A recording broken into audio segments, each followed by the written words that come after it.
yes, they made this for us. Yeah. It's this young kid who craves adventure, and you see him in school, and he's a fucking slouch. This is made for us. So it really was me, is what you're saying. I didn't want to say it, but since you did.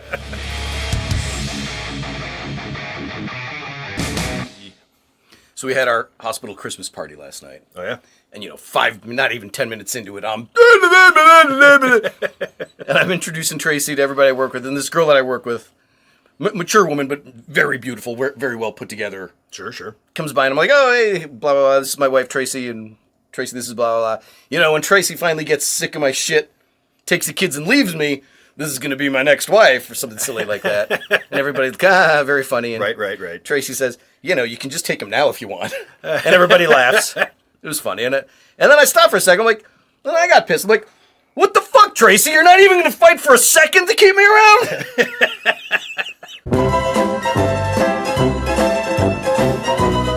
Welcome to Two Gaming Dudes. All right, here we go. Finally, new Star Wars Skeleton Crew. Okay, we went into this with a lot of optimism and apprehension, and I warned everybody, settle down. Yeah, settle down. Because we were excited about other stuff too, and it did not pan out well for us, but... Sometimes, Charles, 7th time's the charm. He's different this time, I swear it. He's not going to hit me this time. All right. It's really, really good. I like it a lot. I really like this. I'm not in love with it. Okay. But so far, I really, really like it. Okay. I felt the same way... Okay, we've been burned so many times by Disney Star Wars. And a couple times by Lucas Star Wars, frankly, in the past. But Disney Star Wars has shit the bed so many times. Remember when we first saw the trailers for Kenobi? Yeah, I remember. And we were like, all right, just don't make it suck. Yeah. And we saw the first 2 episodes. And we were like, damn it. We saw the first 2 episodes, and it didn't suck. And we're like, okay, so far so good. It's not stellar, but it doesn't suck. Maybe it'll get better, as long as it doesn't get worse. And it didn't. It just kind of stayed the same. And the whole series it didn't suck. It was fine. I don't know. We're talking about Kenobi, right? Kenobi. See, for me, I was like, oh, please don't suck. Please don't suck. Oh, this kind of sucks. And it just kind of got worse for me as it went on. And by the time it was over, I was like, oh, I'm glad that's over with. Oof, that one hurt. I felt pretty much the same way, but not as strong. Like, okay, that kind of stunk, but it could have been a catastrophe. Please don't do another series. Okay. Because then you will run the risk of destroying it. This, I felt optimistic from the beginning because it looked different, and it is. Mm-hmm. And so far, so good. And if it can maintain this, we'll be all right. I'll tell you what I really like about this is it brought in one of the elements that I felt was absolutely missing from Star Wars for a long time. I hope you're saying the F word. It was fun. Thank you. Bravo. It was fun. Yes. So, well, here's the creators. It's Chris Ford and John Watts. Okay. You know them from Spider-Man No Way Home. Nice. And Homecoming. They're the new Spider-Man guys. Okay. So they know how to balance family-friendly, kid-friendly, fun adventure. Okay. So I had good hopes from the beginning. And for the first time in a long time, we complained about Ahsoka and the Acolyte. This Star Wars is not... This is not our Star Wars. This isn't made for us. Yeah. Ahsoka felt like it wasn't really made for us, and it felt kind of boring. The Acolyte had every problem you can imagine. I hate it passionately. This, within a few minutes, I started feeling, maybe this was made specifically for us. Specifically for us. And then a scene that cemented, within 20 minutes of the show, you see the kid, he's in his bedroom playing with his Star Wars toy. Yeah. It literally could have been Charles and Mike at age 10 playing with our figures. Star Wars toys. Yeah. It is made for us. I saw it. Yes, they made this for us. Yeah. It's this young kid who craves adventure. And you see him in school and he's a fucking slouch. This is made for us. So it really was me, is what you're saying. I didn't want to say it, but since you did. This was made for us. Like, what made Star Wars awesome from the beginning? What do you mean from the beginning? Like from Phantom Menace? No, from the beginning of Star Wars. New Hope. What made it awesome? Was this kid going on an adventure? Do that. That's exactly it. That's what it was. And somebody in the studio says, you want me to do like the Goonies set to Star Wars? Yes, do that.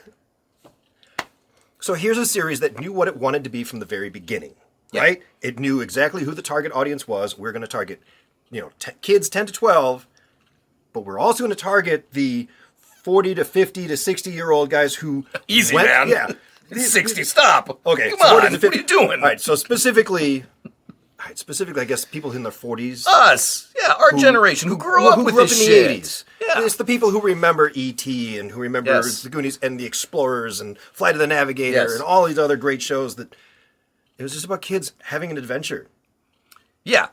So I very much like where it's going. My only problem, it took an awful long time to get there. Your pacing, you can go a little faster. You just get there quicker. I think that was just episode 1. Episode 2 didn't really have that problem because it was only 20 something or it's 30 minutes long. Yeah. So, off it went. But... Get there faster, and that's okay. My only fear, it could maintain this same tone. The pacing needs work. If it goes back to slow pacing, it's going to get boring. It can maintain this same tone and be okay. I agree. It can be okay. However, I'm still afraid, we've talked about this before, to be Star Wars, you've got to have Jedis and lightsabers and stormtroopers and X-Wings and TIE fighters. You got to have those things or you're not Star Wars. Or some variation of those things. So I actually think the one thing that you need more than anything is the Force.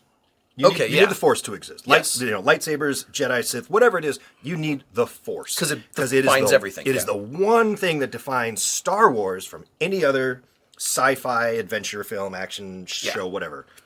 And even in Andor, though you didn't have Jedi and lightsabers because there's no Jedi, you still had the stormtroopers, and it's still the same Star Wars. Yeah. This is still the same Star Wars. It's okay. I'm sure we're going to see stormtroopers. I'm sure we are too. We've got Jedis, we think. We have the use of practical puppets, which I absolutely love, Yes. and real makeup. Yes. This is one of the few times where the sets don't feel tiny and unlived in. Like, every set that we've gone to feels unique and a little bit dirty, a little bit lived in. It's much more real. Like it feels much more real. In A New Hope, everything was weathered because it's being used day to day. And I only had 1 or 2 moments that pulled me out where I realized, oh, you have to move this way or do this because of the stupid screen thing that they use. Was it CGI stuff? I noticed I had a few problems with CGI stuff. There's a screen that they use, that big background the screen. Theater, the electric theater. I forget what they call that thing. But anyway, that really restricts their movement. Because you're inside of the stage. You can't really move the camera around. You can't follow people when you're chasing them and stuff. You're stuck in a spot. So there was 2 or 3 areas where that happened, where I was like, you guys can't actually move around. But that's nitpicky. That's pretty minimal. Yeah, my visual nitpicks are similarly minor. There was a couple scenes where I think they're waiting for the school bus, and you could tell the people getting off the bus were clearly you could have spent more time compiling. They weren't moving well, and the texturing wasn't good. It's that's a bad CG. But it was so minor and stupid, I didn't give a shit. All right. I didn't care. So far, I'm very, very happy. And as long as they can maintain this, I'll be okay with it. And what I really do feel is that I think it can.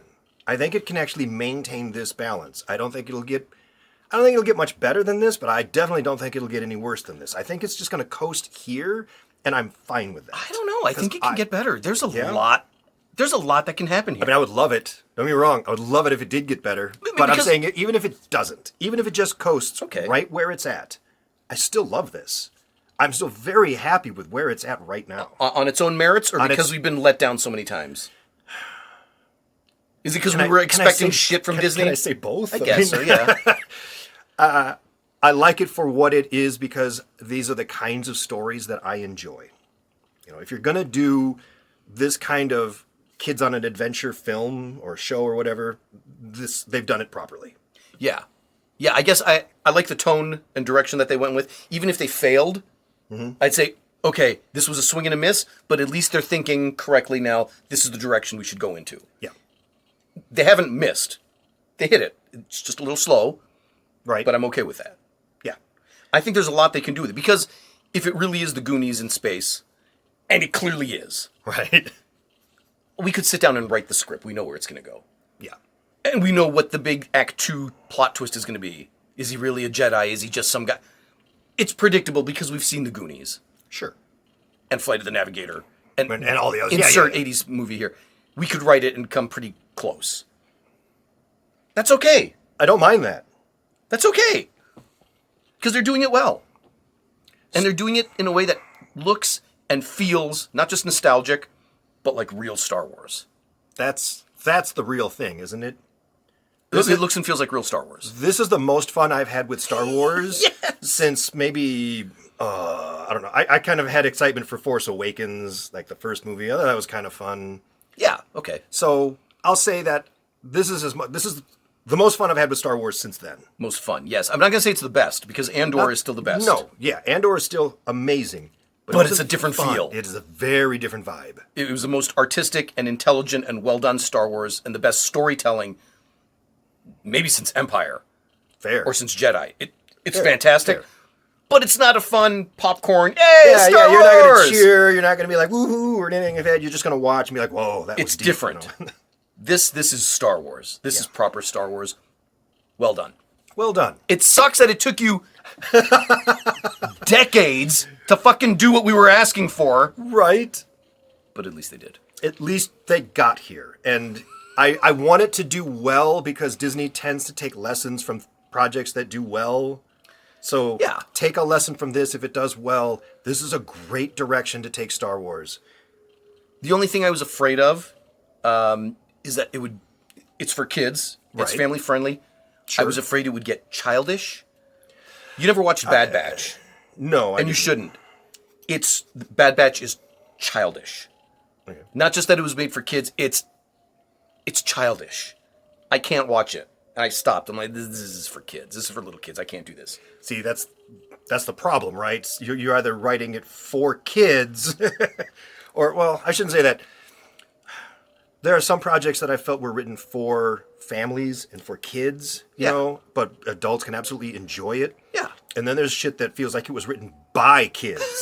And that's garbage. I guess it's the difference between Sesame Street and Teletubbies. There you go. There you go. This is Sesame Street. It's not Teletubbies. No. The Bad Batch was fucking Teletubbies.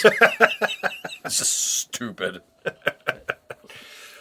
Well, would love to know your thoughts. Are you watching this? You may be like a lot of people who, after Acolyte, we were just sort of like, done with Star Wars forever. Goodbye. If that is you, I do recommend you give this a shot. I mean, if nothing else, Jamal White's in this. Jaleel White. Urkel. Steve Urkel's in Can this. I do that? Yeah. Can I do that? I actually want him to say that line in this. Oh, no. And it would be awful. It would ruin it. But it would also make it. But he should say it in like a gruff piratey voice, though. I was going to say, I was done with Star Wars after the Acolyte. If the preview for this, I'm not sure what I'm trying to say. If they just threw out the same shit, Right. if they tried to do Boba Fett Season 3, or Bosk's fucking origin story, something stupid like that, Right. this dark, gritty bounty hunter, I'm like, no, I'm done. This is Ahsoka all over again. I'm not doing this. I would have been done. Yeah. The previews show me this looks different. And then I heard it started described as this kid's on an adventure. I'm like, okay, maybe they're returning to their roots. I'll come back. Yeah. And so far I'm glad that I did. I'm honestly really glad that I jumped into this too. But so far, so good. we've got 6 more episodes. It's an 8-episode series entirely. Mm-hmm. I don't know if they're planning for a season 2 or if it's just a one-off. Well, I mean, you're only going to get a season 2 if people actually watch this shit. So if nobody watches it, then the Acolyte, out you go. What's the reaction thus far? The reactions thus far, including from like critical drinkers, are this is actually fun. This actually isn't bad. So far, so good. And we all agree. Why the hell couldn't you have done this 10 years ago? I don't know. This seems like such a simple formula. Why didn't you try this years ago? I didn't think I'd like Jude Law. And we've only seen a tiny little bit of him. Mm-hmm. But I think he gets it. I think he does. And he's a good enough charismatic actor that he can carry this. You already know his character. You know exactly what he's going to be. Right. I'm okay with that. I don't mind. I don't mind this at all. So 6,000 years of human civilization. We just told the same fucking stories over and over. The hero narrative, come on, the fucking Athenians were doing this shit. Right. It's just the same stories, just different ways to tell them. Right. It's okay. That doesn't make it bad. Right. Well, you got to let us know what you think, so make some comments down there.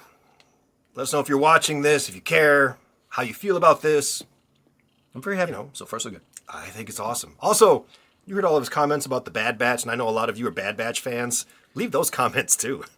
It's really, really childish. I believe you. I'm not going to watch it, so I'm just going to believe you. Yeah, you wouldn't get far. I probably wouldn't. All right, you know what to do. Like, share, comment, subscribe. Yes, please do all those things. All right, we'll see you later. Ciao. Later.